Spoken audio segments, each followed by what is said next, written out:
کیا آپ جانتے ہیں کہ موت کے فوراً بعد انسان پر کیا گزرتی ہے؟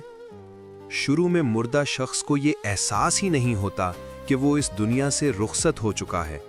اسے لگتا ہے کہ وہ کوئی خواب دیکھ رہا ہے جس میں وہ خود کو غسل دیتے، روتے اور قبر میں اتارتے ہوئے دیکھتا ہے۔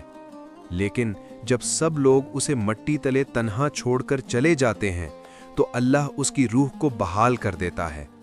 وہ آنکھیں کھولتا ہے تو پہلے بہت خوش ہوتا ہے کہ چلو وہ ڈراؤنا خواب ختم ہوا اور اب وہ اپنی نیند سے بیدار ہے، مگر جیسے ہی وہ اپنے جسم پر قمیض کی جگہ کفن کو محسوس کرتا ہے تو اس پر لرزہ طاری ہو جاتا ہے۔ وہ اندھیرے میں خود سے سوال کرتا ہے، میں کہاں ہوں؟ یہ کیسی جگہ ہے؟ میری قمیض کہاں گئی؟ تب اسے احساس ہوتا ہے کہ یہ خواب نہیں بلکہ حقیقت ہے اور وہ واقعی مر چکا ہے۔ وہ مدد کے لیے اپنے عزیزوں کو پکارتا ہے، چیختا ہے، مگر کوئی جواب نہیں آتا۔ تب اسے یاد آتا ہے کہ اب اللہ ہی واحد امید ہے اور وہ گریہ و زاری کرتے ہوئے معافی کی التجا کرتا ہے، یا اللہ مجھے معاف کر دے۔ اے اللہ، ہمیں ایمان پر موت نصیب فرما اور ہمارے گناہ معاف فرما، آمین۔